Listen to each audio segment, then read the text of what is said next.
mentioned it loud enough that my Alexa woke up and says, "I don't know that."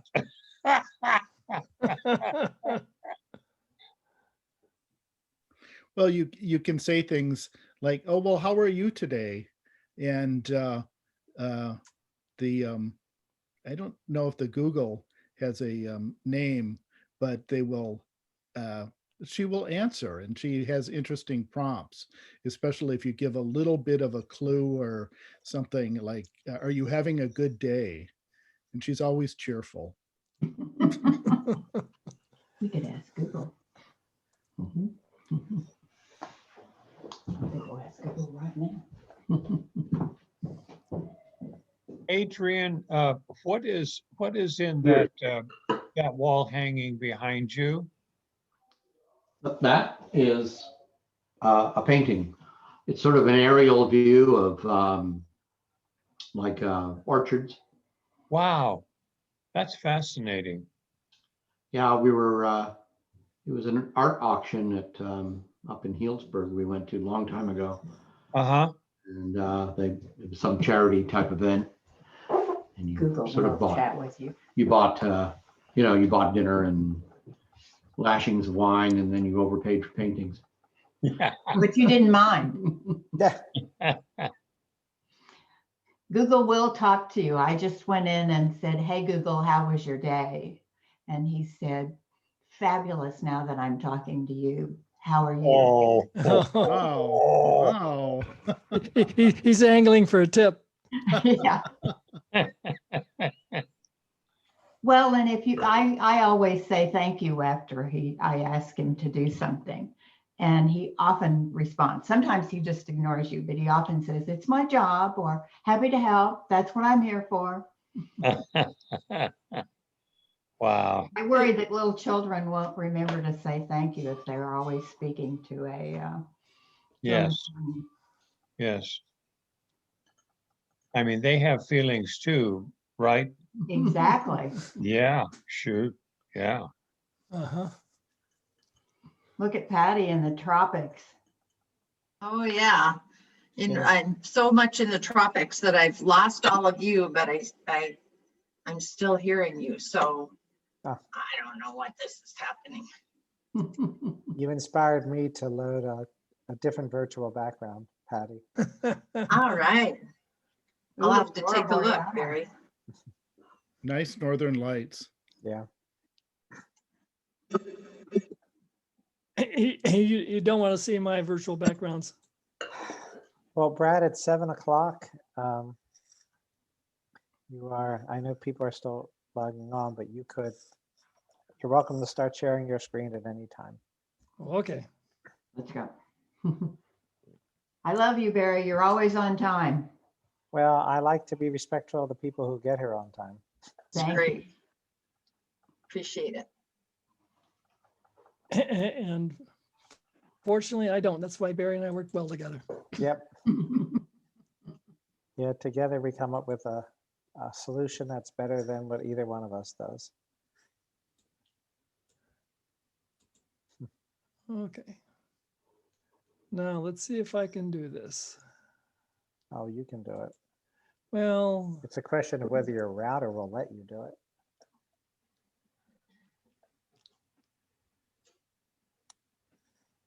Okay, I'm going to mute everyone, and then Brad, you'll unmute yourself. okay.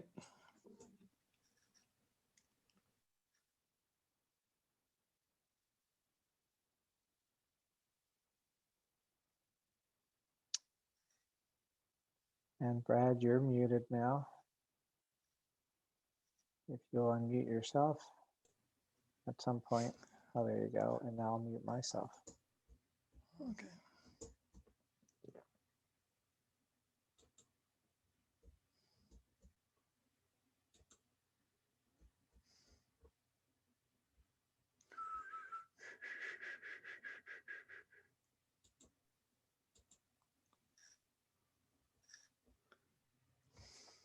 Okay, and so I think what we'll do is we'll get started because we've got a little bit of housekeeping stuff to go over before our feature presentation. And I don't see the feature presenter here yet. So, hope she will. Barry, you'll let me know when she shows up, right? We'll just adjust the agenda. Yeah. As you- We'll probably all- continue in until she comes, if she's not there by the time the feature presentation is ready. Right. Okay. As most of you can either know or can guess, my name is Brad Waite. I'm the president of Sustainable Rossmore. Thank you all very much for coming on, a cold winter's day, cold winter's night, even though it's not winter yet, it still feels like it. And what we'll do is we'll go through the financial report and the membership report. Hopefully before RL comes, and then RL will be here shortly. So Amanda, you want to unmute yourself and I jumped, I was too quick. And so I think most of Okay. you see, Yeah, I these think most of are- you see, I'm sorry. Go. If you want to discuss it, you can. I see it had my name on there.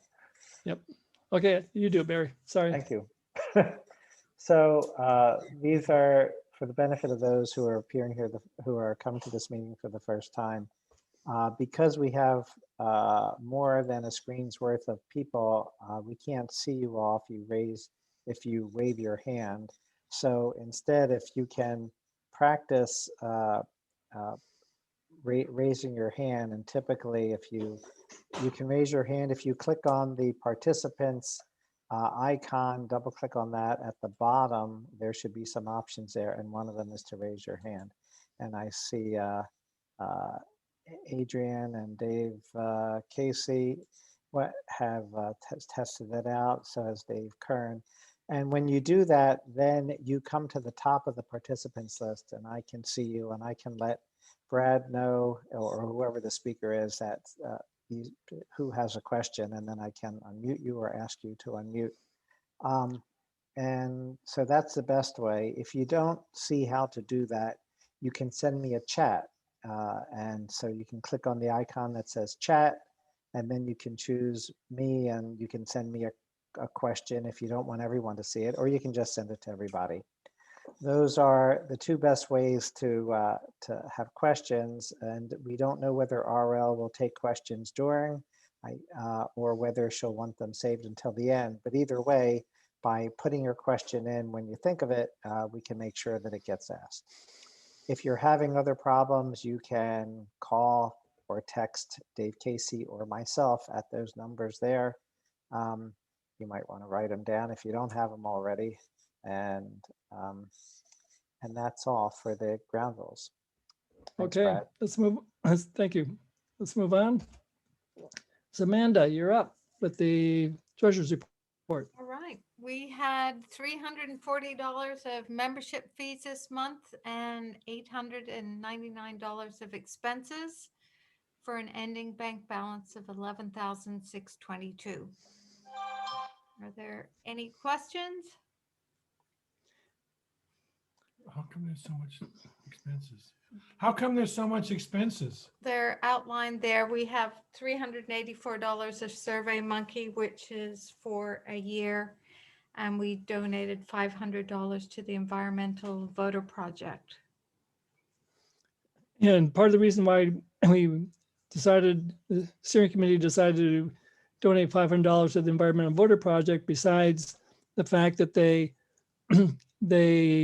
run campaigns to get likely environmentalists to get out and vote, is they also had a matching grant at that time, so it was matched 100%. And so by giving it $500, in fact they got 1,000. So okay, any questions on that? In that case, Mr. Kern, are you ready? Absolutely. Aloha, everybody. Aloha. So you can see the numbers there.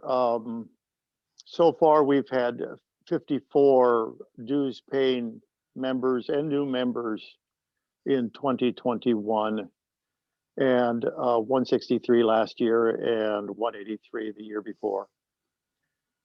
6 renewals and 11 new members just this past month. And the big news is that Kathy Seidel will be taking over for me effective January 1.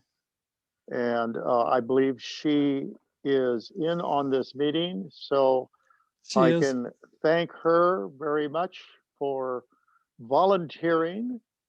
And I want everybody else to say thank you all at the same time. I will give you on 1, 2, 3. Thank Thank you, you. Kathy. Kathy. Okay, well, that's all I have for right now. I think one of the biggest things that you as active members of Sustainable Rossmore can do is to if you haven't already, send your renewal check to me. And if not this month, well, next month it'll be to Kathy. And also, to the extent that you can, when you're interacting with people around Rossmore, encourage other people to join our club. So thank you very much. And thank you, Dave, and thank you especially for your years of service. You're welcome. Okay, and now, Carol, I see that RL has joined us, and so would you like to Yes. tee her up? Yes, I have just unmuted myself. So we are delighted to have RL Miller be our guest speaker tonight. I met RL a couple of times, always at the California state conventions. And something to know about her is that her honors thesis, when she graduated with her bachelor's from UC San Diego, was on coal exports. And then she got it, that was at the time she was a poli-sci major. Then she got her law degree from UC Davis. She's currently a resident in Ventura County, and she has formed and founded the Climate Hawks Vote to build grassroots political power and the climate movement. But in many ways, the most important thing she does is to be chair of the California Environmental Caucus. And when she got up, I guess it was 2 years ago, doesn't seem that long, maybe it was a year ago, and said, I've decided that I'm willing to run for a 3rd term. Everybody in the room got up and clapped and hooted. So we welcome you as well. You just can't hear us clapping and hooting, RL. Thank you for coming to speak with us tonight. Thank you so much for having me. I'm so excited to be talking to you, and I don't need to travel up to Northern California. I love traveling up there, but it is a long way on the road. So, I guess I need to update my biography. I will be stepping down as chair of the State Dem Party's Environmental Caucus next April when we do our elections. And I hope that people are plotting on a spirited chair's race, because that's great for membership. The reason I'm doing it is because I'm now an elected member of the DNC, the Democratic National Committee. I am a superdelegate in plain English, which makes me really embarrassed to say that out loud. I promise I'm a nice person anyway. How do I turn off the spotlight on this, by the way? I can go back to the grid view, right? Yeah, gallery view. Yeah, I'm familiar with Hollywood Squares. So Carol asked me to speak regarding climate politics and policy in the next Congress. And this is as good a time as any to be talking about it. I will say that prior to November 3rd, I had all sorts of plans. We were going to reform the filibuster. We were going to reform the courts. We were going to pass a Green New Deal. We were going to do this. We were going to do that. And the results at the presidential level are awesome and terrific, don't get me wrong, but we did not make the kind of gains that we were all hoping for in the Senate. And the House was, I don't want to quite use the word bloodbath. It certainly wasn't down to the 2014 levels. But we lost a lot of seats that we picked up in the big blue wave. And to highlight just how bad it was, Democrats only flipped 3 seats from red to blue this year. And 2 of them were in North Carolina because the court ordered the maps redrawn because North Carolina was so badly gerrymandered. They had 10 Republicans and 3 Democrats. And the court said, redraw the maps to give yourselves 2 more Democratic seats. So those 2 were sort of automatic wins. And then the Democrats flipped 1 seat in the Georgia suburbs, Georgia 7. But we lost a lot of seats. TJ Cox lost his seat. Harley Ruda down in Orange County. Christy Smith in California 25, who was going to be stepping into Katie Hill's seat. These are all hard losses for us to be taking. So I had to, so like the rest of us, I had to scale back my expectations drastically, and at the same time, rush into Georgia. Everybody here knows that there are a couple of special elections going on in Georgia. Yeah, you've heard about those? Are you guys otherwise involved? Do I need to run through Georgia at all? Okay. That would be helpful. I was just I saying, think. many of us are politicking, phoning, writing, texting about Georgia. So I awesome. Let me keep things real focused on climate, if you will.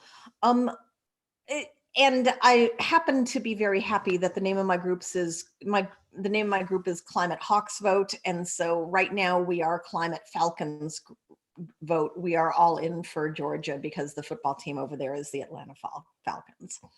And their slogan is Rise Up. So we are all rising up for Georgia. There is a third race that I hope you guys are also paying attention to in Georgia. There is a seat called the Public Services Commissioner. Are you guys up on this one, or do I need to run through it? Okay. I need to hear about it. So Georgia, like about a dozen other states, elects its public utilities commissioners. They call them the PSC instead of the PUC. In California has a PUC, and they all regulate the same kinds of things, which is to say electricity and broadband. There are other things that they regulate, but those are the things that we care about. And the Georgia system is really bizarre because the state is divided into 5 PSC districts. And you've got 2 candidates facing each other in the 1st district, in the 2nd district, et cetera, et cetera. But if nobody gets 50%, they go to a runoff. And the entire state gets to vote in the runoff.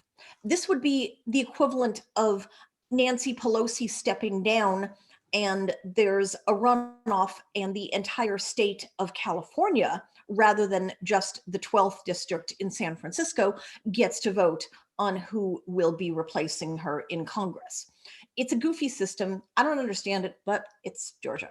So the PUC-PSC happens to have a guy by the name of Daniel Blackman running on the Democratic side.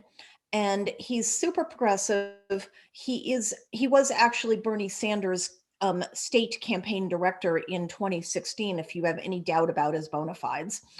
He's been working real hard on the utility moratorium shutoffs, trying to keep people's water from being shut off during the pandemic. He is, of course, for cleaner, cheaper energy. Those two are the same thing these days. And he is for extending broadband to rural Georgia. And so when you do your postcarding for John Ossoff and Raphael Warnock, please also, if you can, mention Daniel Blackman. I will drop a link in the chat regarding his website. What we're doing over at Climate Hawks Vote is we're partnering with a group called the New Georgia Project. The New Georgia Project was founded by Stacey Abrams to register and turn out voters in Georgia. And they've obviously been very successful at what they've done. Stacey Abrams is awesome. And they have an action fund, which is their 501c4, which is a little bit more politically active. The 501c3s have to stay nonpartisan for IRS related reasons. The 501c4s can be a little bit more hard edged. So the 501c3 in Georgia, like the Environmental Voter Project, registers voters. The 501c4, the New Georgia Project Action Fund, turns out the kinds of voters who are going to vote for Ossoff, Warnock, and Blackman. Blackman's race has been moved to the same day as the Senate runoffs, and we're hoping that if we can get the word out to enough people, he can basically ride on the coattails of Ossoff and Warnock. And don't get me wrong, this is overall what I would call a high risk, high reward strategy. By high reward, I mean the fate of the United States Senate hangs in the balance. You guys know that. I don't need to underline that one to you. I've been burned. In 2018, I also went into one of those Georgia runoffs for a PSC commissioner, and she ended up losing, 58 to 42 or 52 to 48, something like that. I'm hoping the 2020 is going to be different enough for Daniel Blackman. So please, anything that you are doing, try to include Daniel Blackman along with Ossoff and Warnock. Okay, so that was a bit of a segue into that was a bit of a diversion from talking about the United States Senate and what we can expect from the United States Senate. At best, we're going to be looking at Joe Manchin, the Democrat-ish senator from West Virginia, who's very pro-coal and anti-climate, as the center of the Senate. At worst, Mitch McConnell will continue to have a death grip on good bills dying and bad bills being introduced, and Trump and horrible judges being confirmed and bad and good judges being blocked. Like I say, that's you guys are active in Georgia, and all I can say is thank you for everything that you are doing. So the focus these days is on executive action. What can a President Biden do in the way of executive action? And the first thing that we're looking for is personnel, because as Elizabeth Warren reminded us, personnel is policy. There's a question whether he's going to officially name Brian Deese. The other ones we're watching very carefully. Brian Deese would be chair of the National Economic Council. He's picked Janet Yellen for Treasury Secretary. Biden said that he thought that both the progressive and the moderates would be happy for Janet Yellen. I have to tell you that I don't know any progressives who are excited about her. I don't think she's bad, but her main focus on climate is advocating for a carbon tax. And on the carbon tax versus Green New Deal debate, I'm very firmly on the side of Green New Deal. And I will take questions, and I'm sure that there are some CCL people in here and who want to talk about that. So I promise you that we will talk about about that if you want to.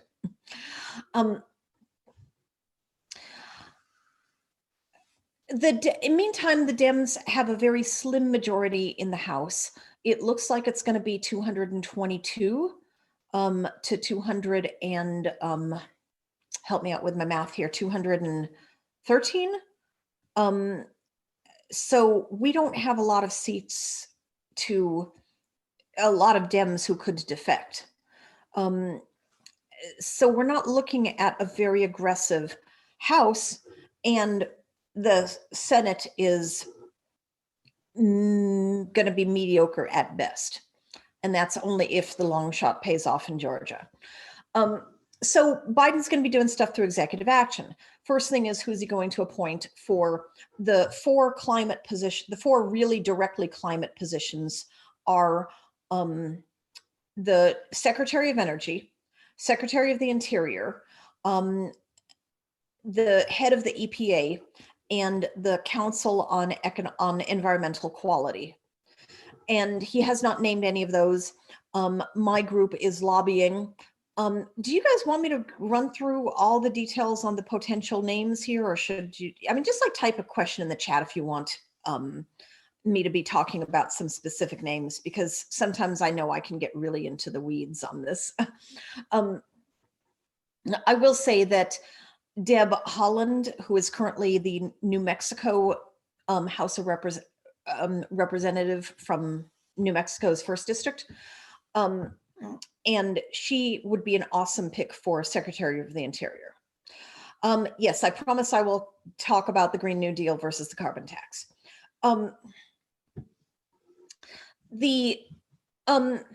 So executive action after personnel, then what? Biden has already said he's going to sign the United States back into the Paris Agreement on Inauguration Day, which is awesome. He has also said that we need to go much further than the Paris Agreement, which is completely true. The question is, what is he willing to do? He's said that he will not ban fracking. He's been very clear. He was very clear about that during the campaign. There are people within the Biden administration. I'm giving you guys a little bit of inside gossip here. There are people within the Biden administration who feel that they don't need to ban fracking, that fracking is financially tenuous. It's heavily subsidized. When we talk about removing fossil fuel subsidies, that would have a major impact on fracking. And there are people who feel that with the right set of regulations, the entire house of cards of fracking will just come tumbling down, and fracking will die on its own. The frackers will go bankrupt without any need for a ban on fracking. These are good people. There are, on the other hand, people advising Biden who do not want to ban fracking, who think that fracking is still a bridge fuel, who think that fracking is still a good thing. These people are commonly known as Ernest Moniz, the former Secretary of Energy under Obama in his second term. So this will be one of the battles that I'm looking for in the early days of the Biden administration. And lots of different groups are circulating lots of different things that Biden can do or should do, you know, the 5 things he must do, the 9 things he must do, the 10 things he must do, the 12 things he must do. I took a different approach, and I said, flood the zone. And by that, I mean, do all the things. So he probably won't get around to doing all of the things, but at least I can take credit for everything that he does, right? And the reason here is really simple. Trump managed to roll back 104 different environmental regulations during his time as president, which is rapidly coming to an end, thank heavens.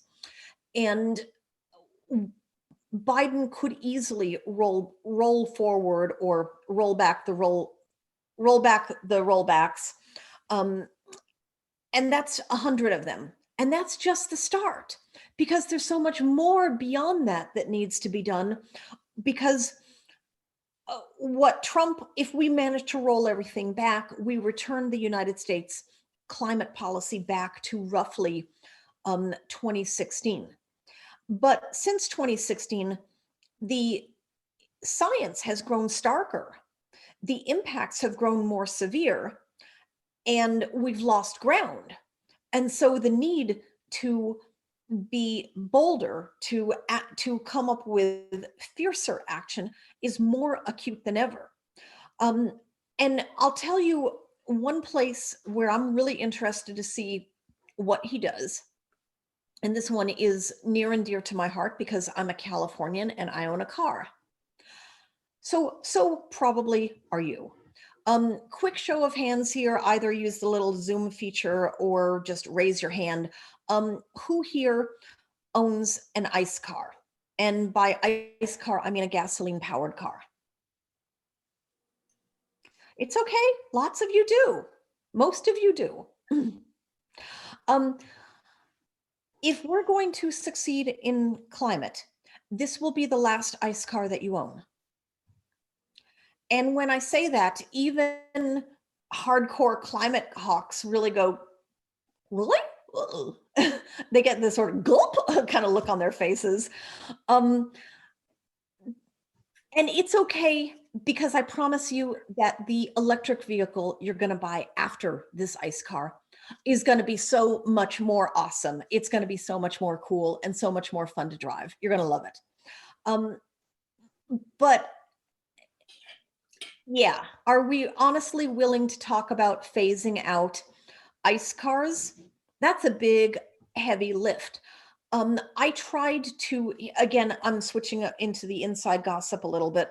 I tried to get that language into the Dem Party platform over the summer. I submitted an amendment to abolish or to call for a sunset on ICE cars by 2035. And the Biden people, and I had to get this done through somebody other than Michelle Dietrich at the DNC Climate Council, because she's from Michigan and she's literally in the DNC because of the United Auto Workers. So I had to get somebody else to submit this, and it got shot down by the Biden people so hard, so fast, it's not even funny. Mike Levin, down in California's 49th, the Oceanside district, the district that goes from South Orange County to North San Diego County, does have a bill to phase out ICE cars by 2035. I don't know and that's only addressing new cars. But as somebody has pointed out in the chat, the thing about, there's two different ways of tackling the problem of tailpipe emissions. And the first way of going about it is to set a sunset date. Thou shalt not manufacture or sell after 2035. The second way to do it, though, is to simply increase the miles per gallon. And so California has been fighting with the Trump administration for the last 4 years, while Trump tries to roll back what are called CAFE standards, corporate auto fuel economy standards. And they have not, and obviously Trump won initially, but obviously that regulation is going to get redone. It's just going to get redone. Question is, does Biden roll it back to the 2016 standard that Obama put in, or does he try to go even further? Because if he comes up with something like all cars must get the equivalent of 100 miles per gallon by 2030, that will have the same effect as abolishing ICE cars. It's a different way of going about it. You know, you regulate things rather than you ban them. So yeah, I see some good questions here in the chat. I have a Tesla. I can barely afford it, by the way. I got the entry level Tesla right before they phased it out. And to get from the LA area to San Francisco, I need to stop at least once, maybe twice. But I would need to do that in a gasoline powered car, almost definitely anyways. Or I'd be having a very large gasoline powered car and driving it empty. So one of the, if any of you guys are active in your local places, by the way, in your local city councils and your local planning commissions and such like that, this is a really good place to be active, is simply ask people, where are you going to put the chargers that we're going to need? Because we're going to need a lot more chargers than we have now. Yeah, sure, some people charge in their garages, but what about condos? What about apartment buildings?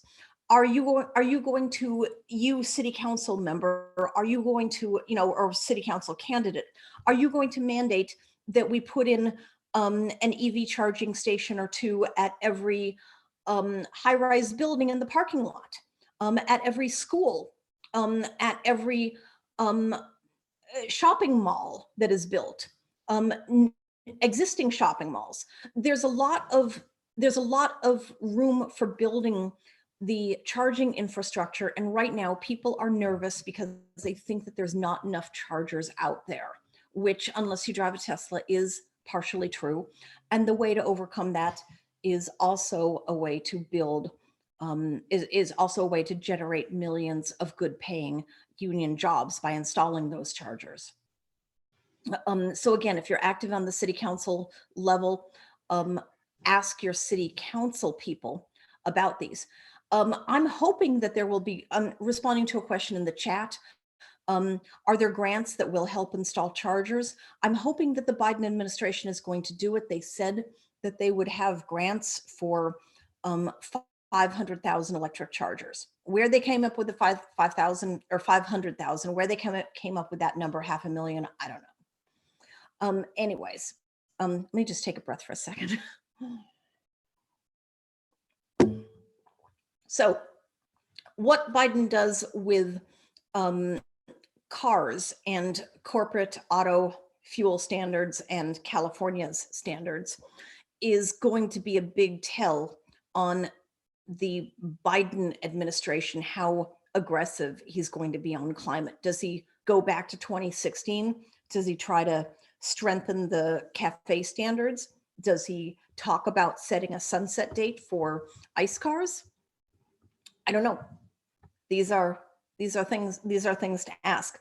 And by the way, I once drove my Tesla to Lubbock, Texas for a son's graduation, and on the way stopped in the Carlsbad area of New Mexico to go visit Carlsbad Caverns because I'd never been there and I'd heard that it was really cool. And it turns out that Carlsbad is in a Tesla desert. As I started to drive into New Mexico, my Tesla started flashing warning signs at me. And it said basically, abandon hope, all ye who go any further. There are no charging stations, turn around if you want to be able to charge. What I ended up doing though, is charging the car overnight at an RV facility. So I pulled into an RV camping place and I said, hi, I have a really small RV. Can I charge it overnight? So there are ways of going about the charging if you're just a little ingenious. And I say that to reassure you if you need to go on long trips to out of the way places. But yeah, where can we compromise? And so far, my worry about Biden is that he has a history of compromising with Senate Republicans. He has a history of thinking that Republicans in the Senate are decent human beings where you can reach across the aisle and shake hands with them and work together for the good of the nation, to which I say, you haven't talked to Ted Cruz, have you? Or Tom Cotton or Josh Hawley or even Mitch McConnell these days? These are not reasonable people. These are utterly bad faith Republicans. And I don't know where he compromises. I'll tell you the very, very few places where I see some room for compromise. Republicans are on board with planting 1 trillion trees. Cool. Okay, I don't hate that idea. I'm all for planting trees too. So let's plant trees. But this is the serious place where I think that we're going to be heading for trouble. Has anybody here heard the term CCS, carbon capture and sequestration? I'm not seeing a lot of nods. Yeah, okay, few. Carbon capture and sequestration can mean anything as simple as planting trees, because the trees sequester the carbon. You know, it's back to our 3rd grade science, right? The trees take in the carbon and breathe out the oxygen, and we take in the, whatever it is. Sorry, I forgot my 3rd grade science. So it can be that simple. But what CCS means in the current usage is something very different. And it is very much in the infancy, but the idea would be the equivalent of a magic pill that gets dropped down the smokestacks of every coal plant in America. And once that magic pill is dropped down the smokestack, the coal plant can keep on emitting, but all the carbon is sucked up and stored in the magic pill, and never, ever, ever anything happens to it again. And I say, yeah, you know, I too would really like a magic pill that would keep me young and thin and beautiful and rich forever, but life doesn't work that way. So as I say, this is very much in the infancy, but there are people on both sides of the aisle who really want to study it because it will enable the United States to keep on drilling, keep on fracking, keep on mining, keep on extracting and blowing up mountaintops in West Virginia forever, as long as we're all taking that little magic pill. So that is something that a lot of people can get behind. And when I say a lot of people, I mean a lot of moderate Dems in Congress, as well as all of the Republicans. Is Biden going to be one of them? I don't know. I can tell you that, again, I keep on coming back to that name, Ernest Moniz. He's all in favor of it. And the AFL-CIO is all in favor of it. And so I like the labor movement. I would like to be allies with the labor movement, but not when it comes to continued drilling, mining, and fracking.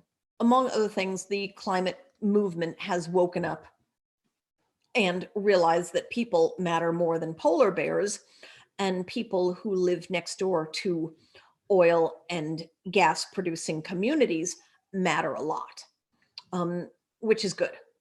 So I'm trying to touch on the questions in the chat. If I don't get to all of them, holler at me when I've got about 10 minutes left, Carol, or who's ever keeping time, and we can just save all that time for questions, okay? Yeah, there's a messaging problem around, we're gonna take away your cars. I know it. I don't know how to solve it right now, other than to promise you that the electric trucks need to be awesome. Because if those electric trucks are awesome, I think we're going to take care of half that problem ourselves. The way I see this working, by the way, is some sort of, again, if I'm designing policy in a Biden administration, I would write a cash for clunkers bill that would have a huge payout in the first year and slowly go down through the up to the 10th year. So if you trade in your ICE car in 2021, you get $10,000 to use for purchasing a new electric vehicle. But if you wait till year 10, you only get a $1,000 rebate.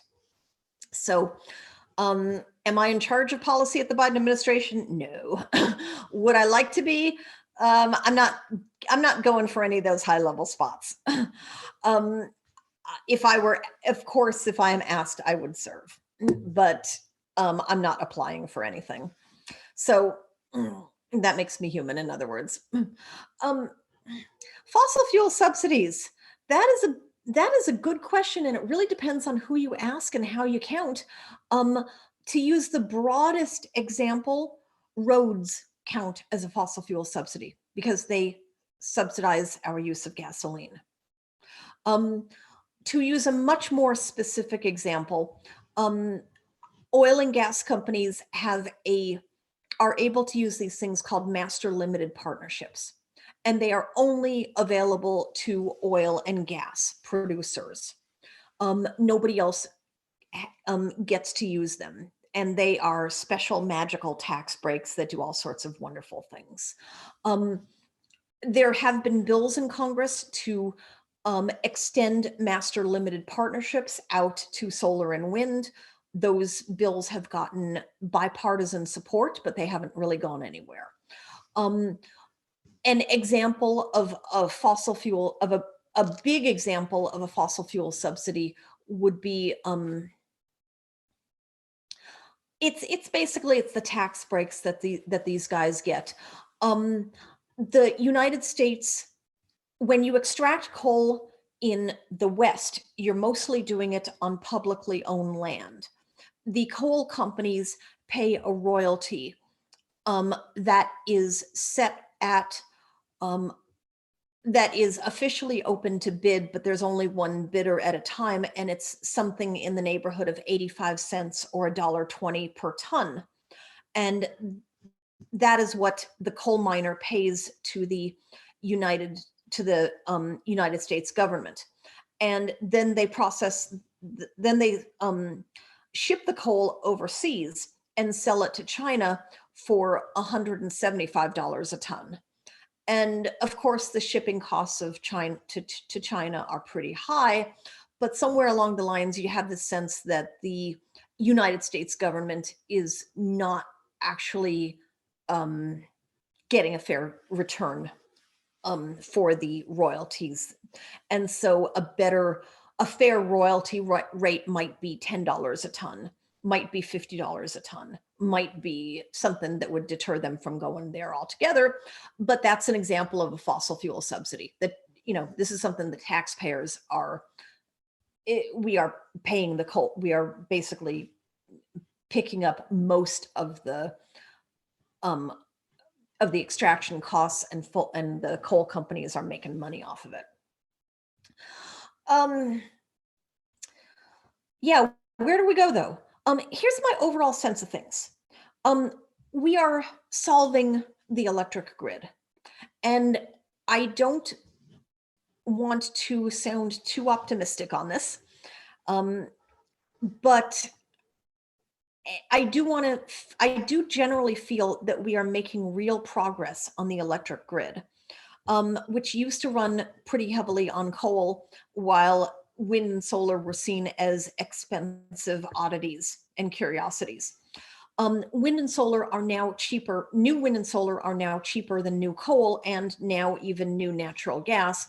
And so it is cost effective now to run our electric grid on 100% or close to 100% renewable energy. We're still solving the battery storage problem, the what happens when the sun doesn't shine and the wind doesn't blow problem. But we're not there completely. But I think we're going to solve it. The place where we have not solved things is tailpipe emissions. Those two things the grid and tailpipe are roughly 2/3, maybe 70% of all energy use in the United States. The remainder, there's some industrial uses. Cement manufacturing is very carbon intensive. So is sugar manufacturing. Don't ask me why. Farmland, agriculture, a few other, several other places where we use energy, but we need to put the research and development money into into tailpipe work in the same way that the Obama administration in 2009, 2010 put a lot of research money into wind and solar, and that has paid off over time. Kamala Harris is awesome. I'm just going to say that now. I'm a fan of hers. She voted for me in my DNC race, or rather, I should say, a staffer told her to fill out a ballot for me. And I endorsed her back in 2016 when she was running for Senate, and I've been a big fan of hers. If you know the first thing about Kamala Harris, and as a Californian, I had to explain this to a lot of national reporters who were calling me asking for the inside California scoop. And I would say, look, you know two things about Kamala Harris. Number one, she is a person of color. And number two, she is a prosecutor. And this has shaped her view on things, where she really centers environmental justice. She really cares about people, not polar bears. And again, I think that's a good thing, because it is primarily people of color who end up bearing the brunt of what happens when you live next to the fracking fields and next to the urban oil field in Los Angeles. Yes, you know that Los Angeles is home to the world's largest urban oil field, the Culver City Inglewood oil field. Yeah, that's us. So she cares about that. And the second thing that she cares about, of course, is prosecuting people. I really hope she convinces Joe Biden not to pardon Trump. I really hope she decides to speak up for throwing the book at that man and getting him and all of his cronies investigated. I hope she goes full Kaplama on him, but that's just me. I think Kamala, it's not her biggest priority. It's not the thing that wakes her up at night the way it was the thing that woke up Al Gore at night. But I think overall she's going to be really good in terms of speaking up for people. RL, this is Barry, the host and VP of Sustainable Rossmore. You have 10 more minutes. You asked me or someone to let you know when you're at that point. And there are a number of questions in the chat that you have not been able to get to. You've done an amazing job of addressing a number of the questions. And I'm impressed how well you're able to balance that while keeping your discussion about a number of different topics. I'd like to, you can finish up your thoughts on Kamala, but I'd like to go back to some of the earlier questions that you might not have answered. For example, one about your preference for Green New Deal versus a carbon tax, as an example. And I was actually going to segue right over to that. So perfect question. The carbon tax, let me carefully differentiate between two things here. The first is a carbon tax in the abstract. And the second is the specific iteration of it pushed by the Citizens Climate Lobby, HR 763. Okay. I am not opposed to the concept of a carbon tax. I do generally feel that we are coming up to tipping points very soon, that a gradually rising fee on carbon might have been effective if it were put in place during the Bush administration, say about 2005. But putting one in place now is not going to do much to keep us from catastrophic climate change. And here's where I get a little personal, by the way, because I don't know if this came up. I probably need to revise my bio. This climate stuff, I mean, I was interested in it for a long time, but 2 years ago, this stuff got real personal for me real fast. I am now a wildfire survivor. I had flames within 500 feet of my home during the Woolsey fire of 2018. I was evacuated. I watched my son's childhood memories burn down on national television. The place where I got married, the places where they did their birthday parties, their preschool, it's all gone. So this climate stuff's got real personal for me. But back to the carbon tax versus the Green New Deal. When I say that the science has gotten starker and the impacts have gotten more severe, that's what I'm talking about. I'm speaking from the heart here. The Green New Deal is mostly all about deploying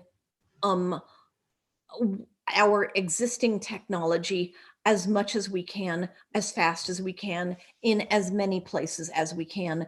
And then it's got some additional progressive priorities that are sort of related to climate, but not really super related to climate, thrown in almost as an afterthought. And by those, I mean healthcare for all, which, don't get me wrong, is a priority of mine, but is not super related to climate. So I'm not opposed to a carbon tax that helps pay for the Green New Deal. What I am opposed is the HR 763, in which money is rebated back to the American people.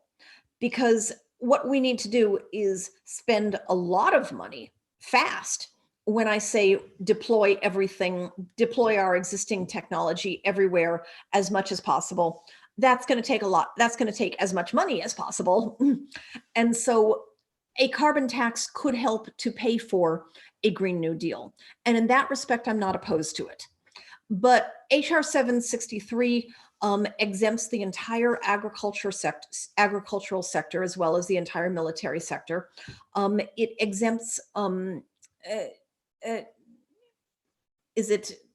stationary sources from EPA regulations for 10 years, which is a huge gamble to be taking as to whether something's going to work or not. I mean, we basically have 10 years to turn this around.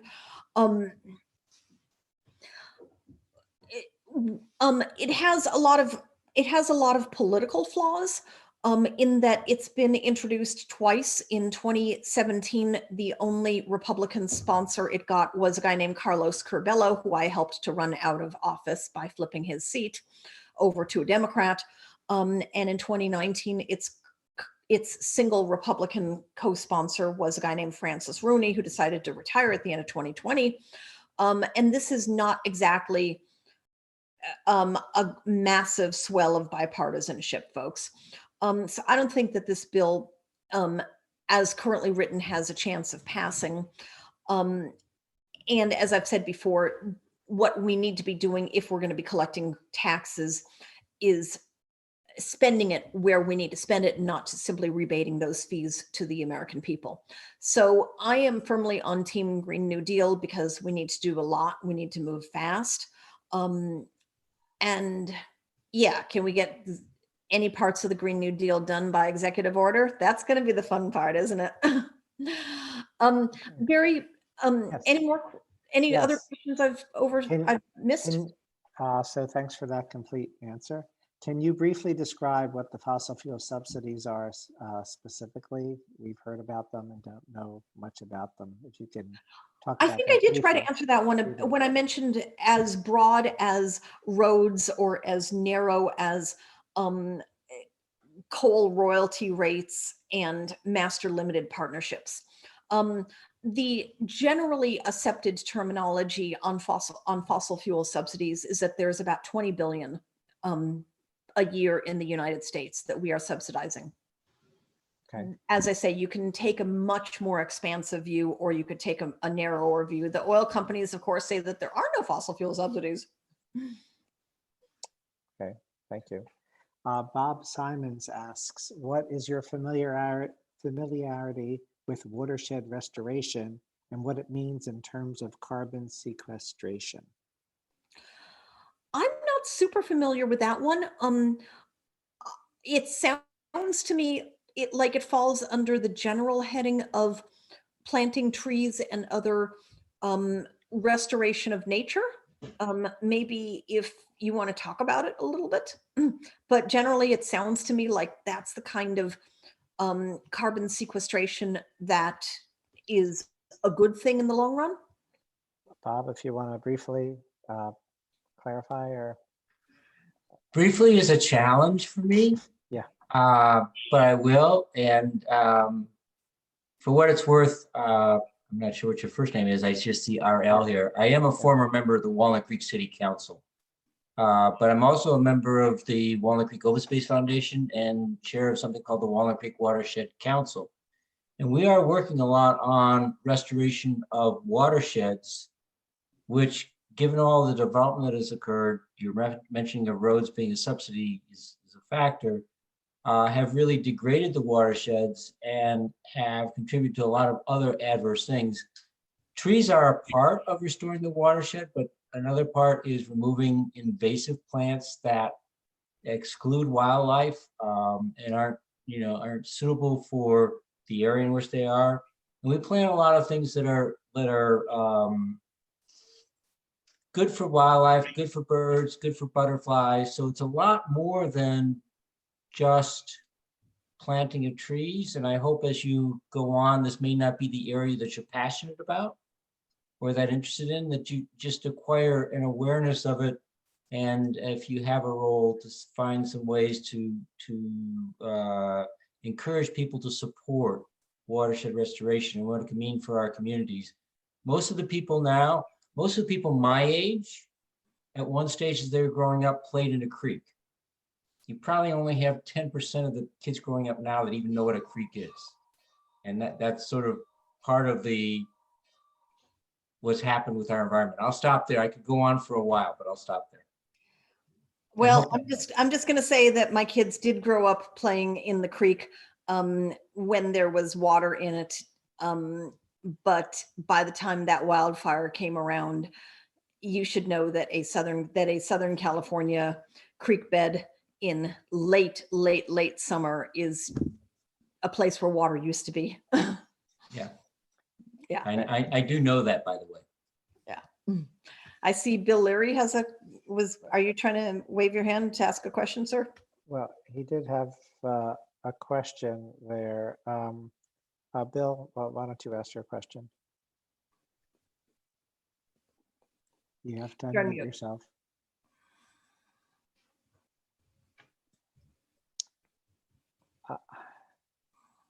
Let's see, Bill, can you unmute yourself?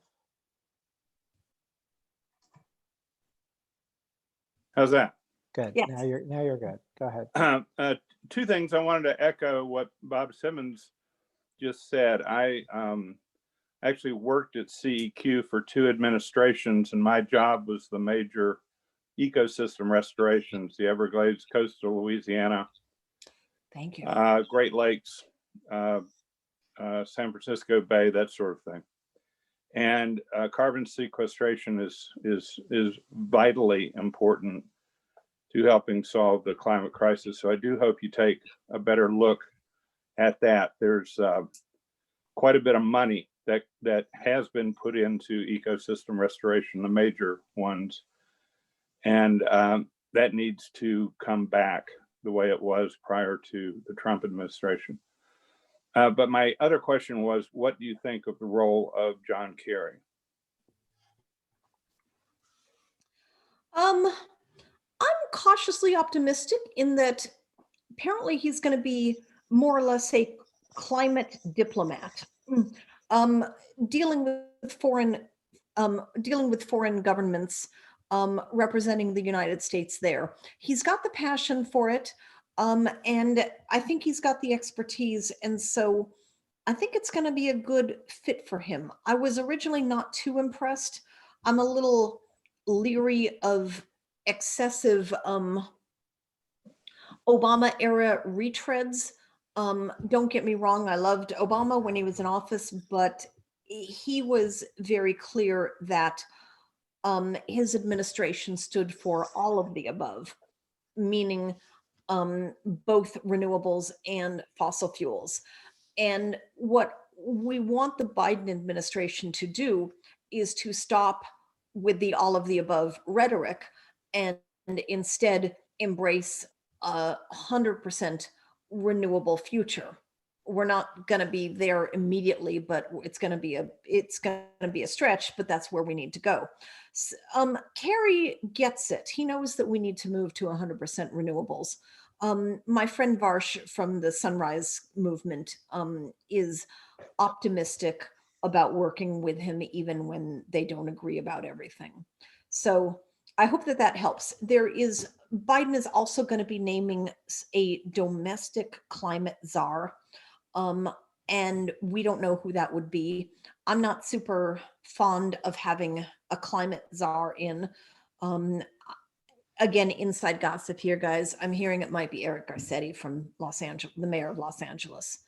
And in answer to a question that I think I saw that I think was being asked elsewhere, maybe this was Bill who was asking it. We would be over the moon if Mustafa Santiago Ali were to be named the CEQ head. And he is heart and soul an environmental justice guy. He used to be on my advisory board, or on my board of directors, and he'd be totally awesome. And he would definitely take the CEQ into an environmental justice direction as opposed to where it's been in prior administrations. Okay. Thank you for that. We have one last question. Brad, I'm gonna turn it over to you to ask. Great, and thanks, Barry, and thanks, RL, for this. And I'm going to actually defer my question. I'll tee it up a little bit, but then take our answers offline. One of the things we're going to want to, to pick your brains about, it doesn't have to be tonight, is what, and given the current political climate, what do you think are going to be the 3 most effective campaigns we as grassroots environmentalists can and should work on in the short term, either short term, midterm, or long term? Again, obviously, I don't need an answer tonight because we're not going to go out tomorrow and start working on them. But I mean, and as if you have the time to stick on this meeting for the end, you'll get a better feel for the type of campaigns that we are currently working on, but but a better feel for the things that I think we're capable of doing and working on. Okay. And yeah. so, and I don't have an immediate answer for you, but because somebody else was asking me the same thing earlier today, and I don't think there's any point in focusing on specific bills now, because everything is dying now, and it's just going to get reintroduced or maybe not reintroduced in the next administration. Right. The Green New Deal in California, trying to get fossil fuel money out of the Democratic Party. One of the places where I see a lot of room for work is on trying to solve the housing climate transit mess in California. Another place, and I'm jumping around quite a bit, but another place where if I had a lot of money, I would seriously invest in something in long-term structural court reform, because the Supreme Court is going to destroy everything that we hold dear. Let me just spell that one out now, given half a chance.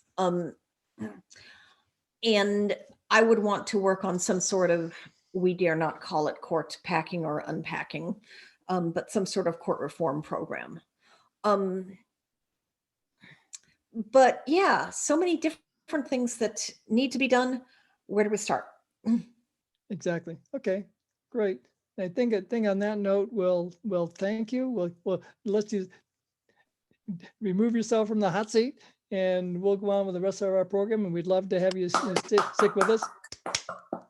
I'll lurk a little bit. I'll drop my contact info in the links, and so I'll drop links in the chat. So feel free to email me and ask questions. And I tweet way too much.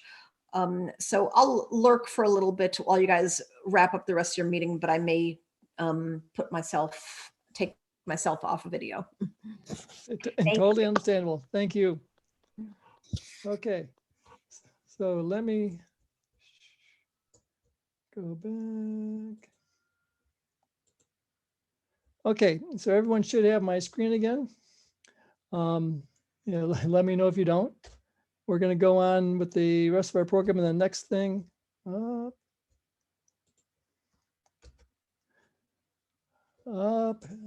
Actually, I went too far ahead. Okay, it's President's message. I'll try and keep this semi short. The first sentence there won't come as any surprise to any of you, right?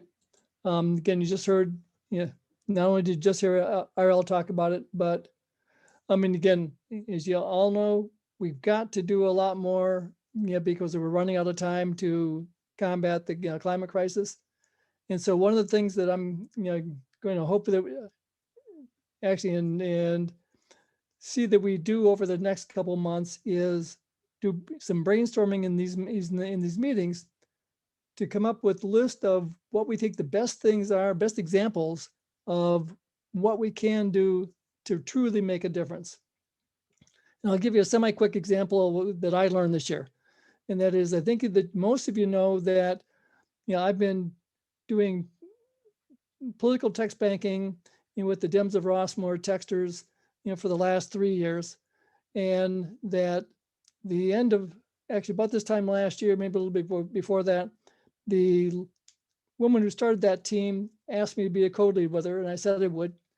And at the beginning, and shortly into 2020, Susan and I set what we thought was an audacious goal, because historically, the way that Dems of Rossmore would get their texters is we would recruit them internally from Rossmore and in the neighboring communities, and then train them one-on-one.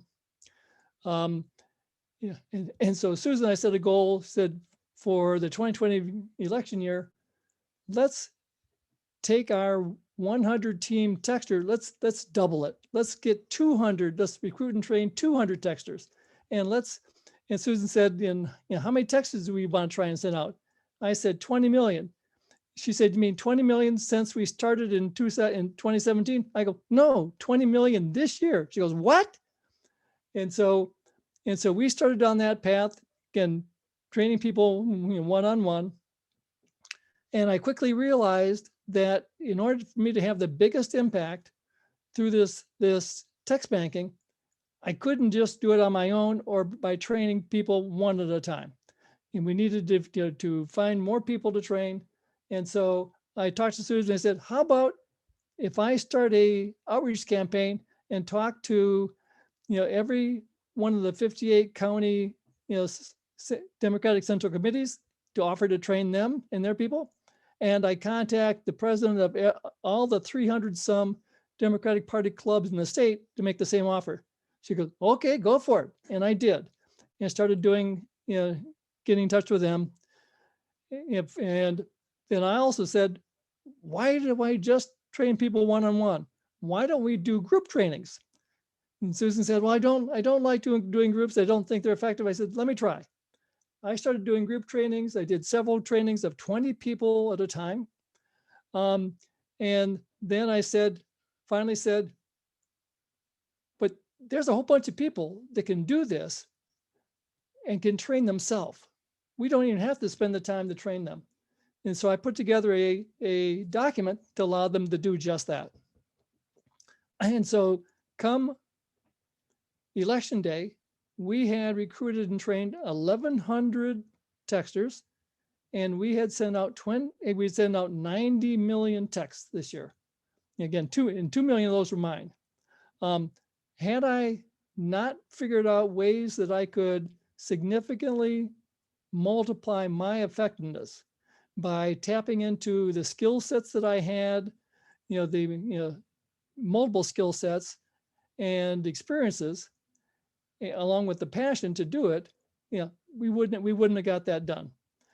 So what I'm going to challenge you all to do over the next month or two is think about your own situation. What multiple skill sets do you have that could be used, and by whom, to have a much, much, much bigger impact on combating the climate crisis than we're getting now?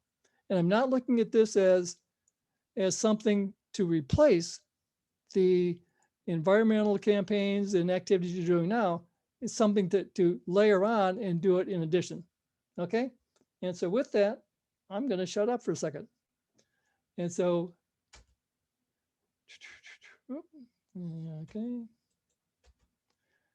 okay, and vote climate. A lot of this is, if you were here last month, you saw this. And so, the Vote Climate Committee is going to need to, as I said here, reimagine, what we do and what's the best use of our time. And if you drop down to the bottom line, my suspicion is we're probably going to end up, renaming it to the Legislative Action Committee, because I've become more and more convinced that one of the best ways we can positively impact the climate crisis is to get actively involved in lobbying and working with other people who are lobbying. Okay, so that's it. Adrian, you're up next. Is he? Okay, good. Thank you very much. Certainly. I just want to bring everybody up to date about what we're doing on the Solar and Storage Committee. In the last month or so, I'm happy to report that Al Davis, Jacqueline Prue, and Anne Uruburu have all joined the committee. And so we have more people doing more things than we used to, which is great.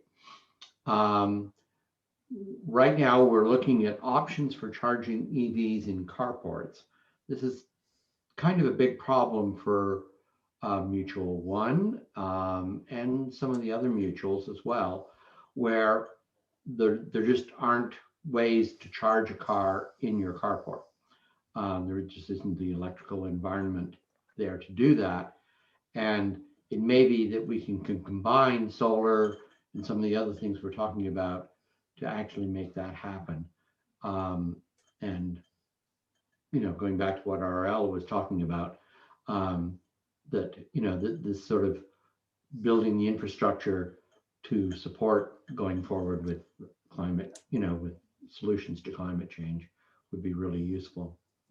Al Davis and Anne are looking at ways of simplifying the approval process with MOD. So when you want to put solar on your roof, make it easier.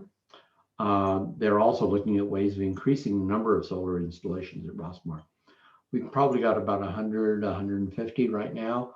But how do we make it? There's 6,000 homes here. How do we make it 3,000 homes have solar rather than just 150? They're looking seriously at that. And I continue to look at microgrids for Rossmore, where we hopefully many of you read the article I wrote in the middle of November about better electricity. the idea that electricity should be more resilient, more affordable, and more sustainable. And that means that we have storage on site so that we can generate the electricity we need through solar. We can store it, and then we can use it for ourselves, even if PG&E turns off the power. And that looks like it's going forward. There's a lot of interest in that from First Mutual, from Third Mutual, and there'll be more we'll be talking about that more in the next couple of months. With that, I'll pass it on back to Brad. Thank you. Great. Thanks, Adrian. And looks like Dale's got a question. No, I don't have a question, and maybe you've been in touch, Adrian, with Second Mutual, but they have a lot of carports that have EV charging.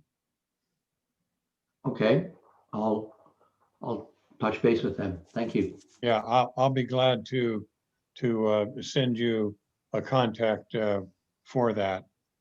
That'd be great. Thank you. Thanks. Any other questions for Adrian? Otherwise, we'll move on. Okay. Seeing none. Barry, you're up. Well, in the interest of time, I'm going to just mention that if you have questions about Ecosia, you can contact me. I have my contact information on the next slide, but I'm also putting it on the chat. And I am serious about helping people or walking them through the process of getting Ecosia as their search engine. It's one of the easiest, certainly free ways that you can be planting trees without any effort. I think I've planted the equivalent of about 8 trees now over the past few months using Ecosia, and it's in rainforest areas. Bruce, I don't know if there's anything you wanted to say about Arbor Day for this group, if you want to enlist help or give them a heads up on any of these items here. I'll just very briefly talk about the 3 points here. We're putting together a program that will support some of the work of the Arbor Day Foundation locally. And that includes trying to sell merchandise and commemorative trees and gift trees and all sorts of things that can be bought through them that result in trees getting planted. I won't talk about the Tree City Initiative right now. The other thing we're working towards is we're not quite sure yet how Earth Month is going to play out next year, but we want to be part of that in terms of doing some things again to promote tree planting and sales of merchandise that will also support tree planting. So you'll be hearing more about this soon.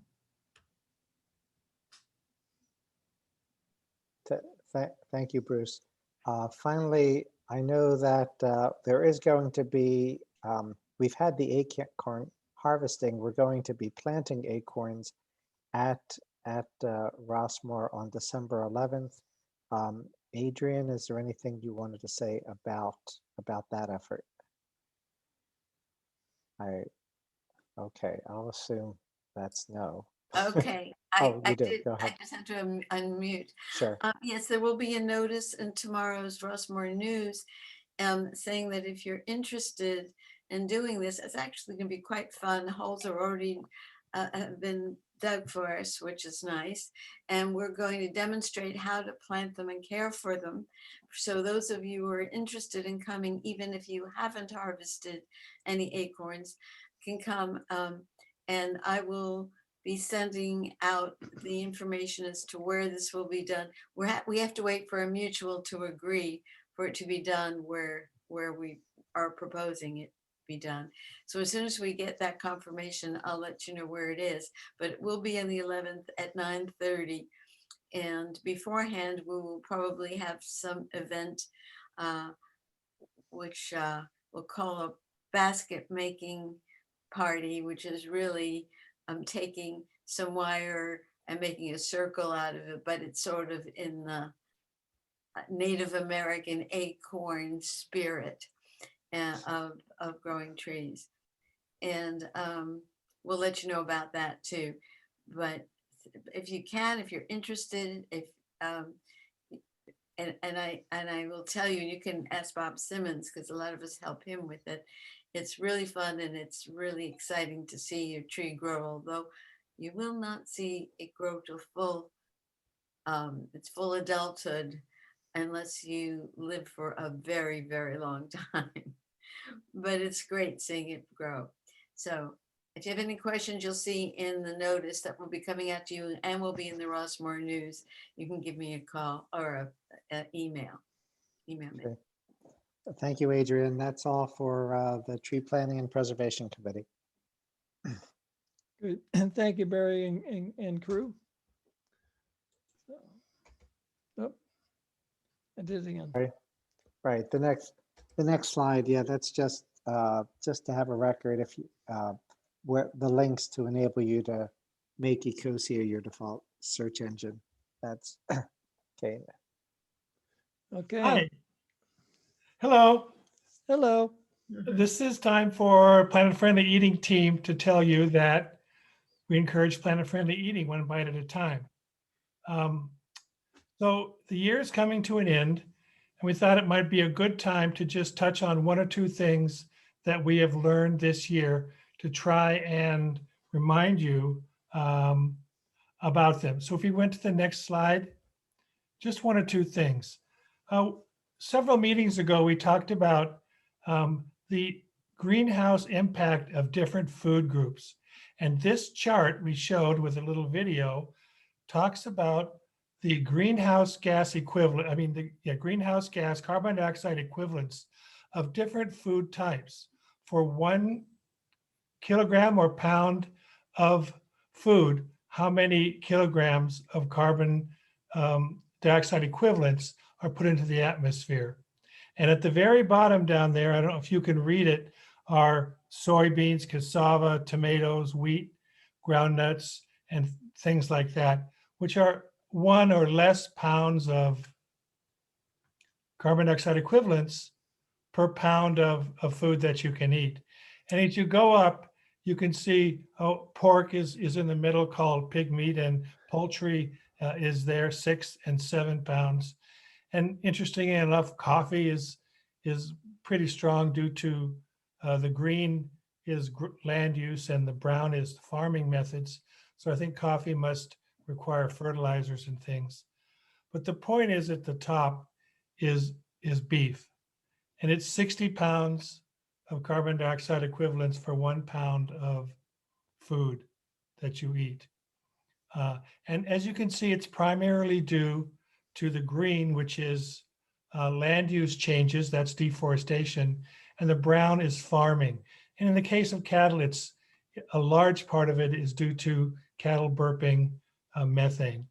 So this is a chart that I just thought was so useful and telling of how we can use our diets to reduce the greenhouse gases.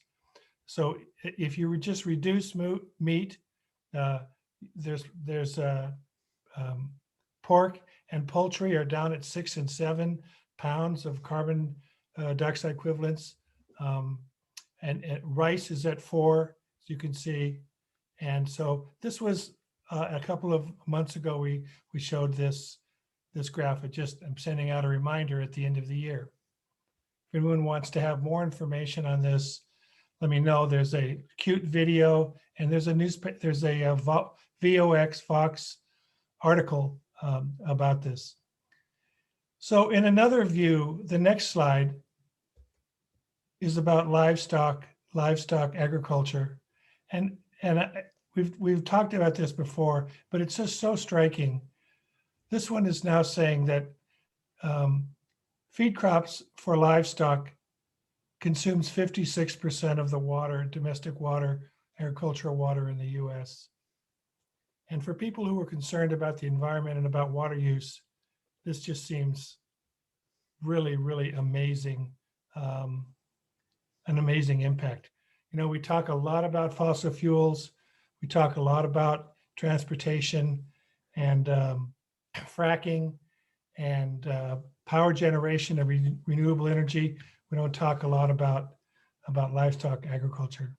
So the last slide to send you off into the new year, click, is that a Mediterranean diet with less meat, animal fats, more fruits and grains is really a more sustainable diet. So I invite you to join us, and the Sustainable Rossmore has adopted the Meatless Monday slogan of eating no meat at least one day a week. So join our Meatless Monday team and help us save our planet. I'll see you next year, and we'll have some new information about how you can use your diet and use your dollar to help the planet. Is there any questions or comments? Yeah, Dave, am I safe in assuming that wine is considered a fruit? I'll have to go back and see if it's on that chart. Yes, but I would just say yes. As an executive in charge of this area of our club, the answer is yes. Great. I was worried. Okay, well, thanks a lot, and have a great holiday season, and we'll see you next year. Thank you, David and Amanda. Keep up the good work. Okay, Carol. Okay, this is my holiday message. Put all that stuff in landfill. It's in a blue cart. It shouldn't be there. So anything that's metallic, ribbons and lacings and ropes and all those longitudinal things go in landfill anyway, even when they're not festive. And anything that's got metallic on it, paper. So almost all wrappings these days have that. So if you're wondering what to wrap gifts in, I would actually go to the extreme of saying, make it reusable. So either feel that you don't have to wrap it in anything, or wrap it in some fabric or in a fancy napkin. But I mean, like a cloth napkin that somebody can use then at the table later. So, you know, those things cost at, you know, $2 or $3. It's no more expensive than buying this fancy paper that's going to end up in a landfill. So we're not meeting in December for Trash Talk, but we will have our meeting on the 3rd Wednesday at 10 o'clock in January, which is our usual date. Most of COVID time we weren't, but we're going to try to resume and be more regular with our meetings starting in January. And Dave Casey, do you have a question? I do. Carol, Yes. my extended family uses Rossmore News to wrap their Christmas presents in. And it works. Bravo. And there's even, if you go online and you look up origami for packages, there's even some rather simple ways you can fasten the newspaper or any kind of paper. You can make it a prettier paper without using tape or rubber bands or ribbons. So yeah, I've learned how to wrap my garbage as origami. And Rossmore News, that's how my compost goes down to the green cart. It's easy, and fun. And I feel so masterful when I do it. And everybody thinks I'm crazy on this call. So let's move to the next item. Carol, we don't think you're crazy. We know you are. That's one of the reasons we love you. Okay. Yes. All right. Can we do the film committee? Unless anybody has a question or comment about gift wrappings or recycling or I have a composting. question about recycling, Carol. I just look at the at our own recycle bin, and I keep seeing plastic bags and all that stuff. And I just want to remind people, there's been a change. Plastic bags are out. Yeah, and you're gonna be hearing more and more about that. So it takes a long time for people to change. You have to keep repeating it in different formats, and that will happen. Okay, let's do the film committee. Brad, before you do the share of the trailer, you do need to click the video Yep. showing. Yep. Okay. But I need to stop sharing first because I didn't anticipate that, and so I didn't set up the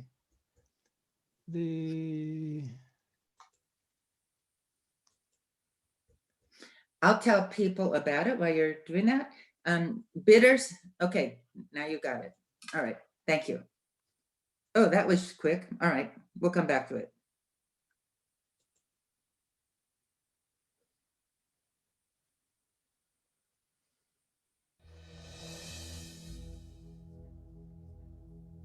I've 2 1/4 in the back and not a 2 1/2.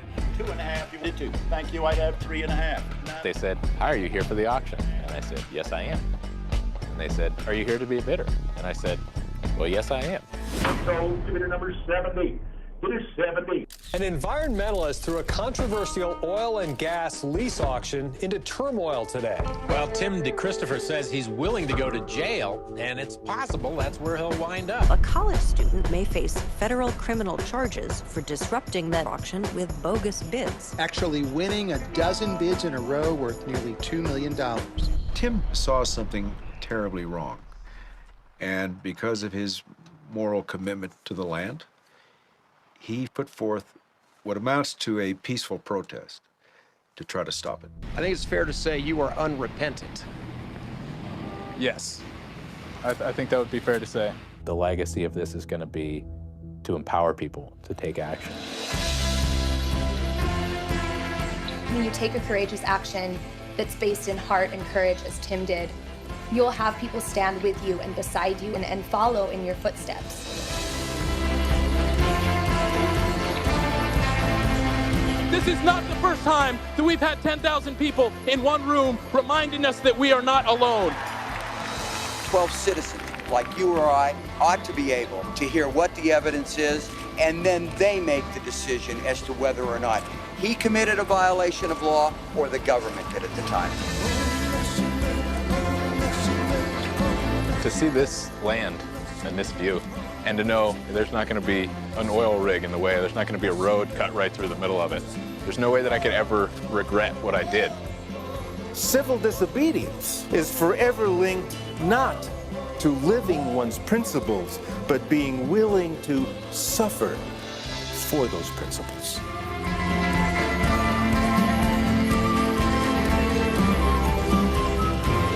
When they close that door behind you, they don't open up till they decide to let you go. If there was ever a moment in history for us to stand for climate justice, this is that moment. The way the environmental movement has been, it's like a football game. And our team is getting slaughtered. The refs have been paid off, and the other side is playing with dirty tricks. And so it's no longer acceptable for us to stay in the stands. This is our last chance. It's time to rush the field. And it's time to stop the game.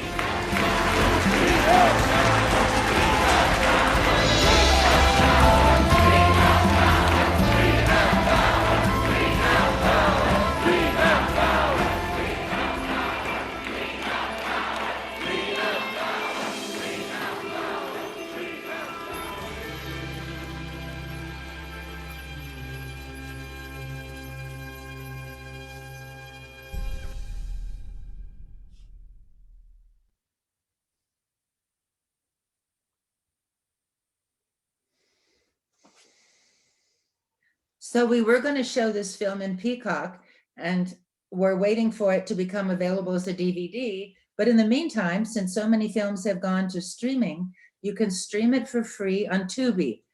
And if you haven't heard of it, Tubi, spelled Tubi, is a free streaming service, and it has quite a few, it's mentioned there on the second line.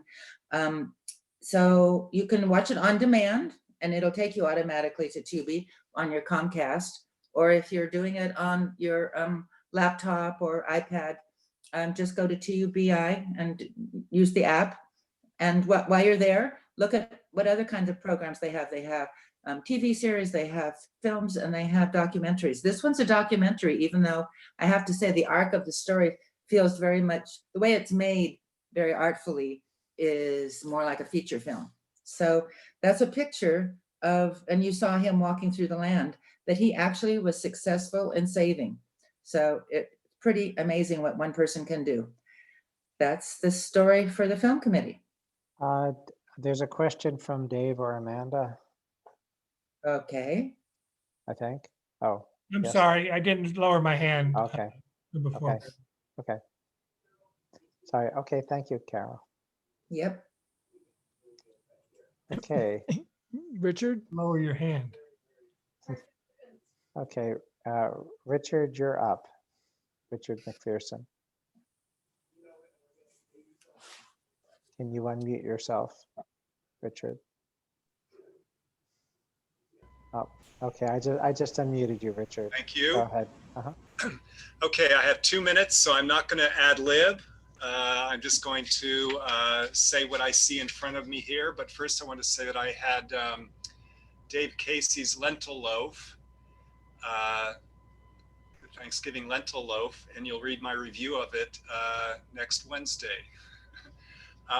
Okay, so I'm Richard McPherson, the Sustainable Landscape Committee Chair.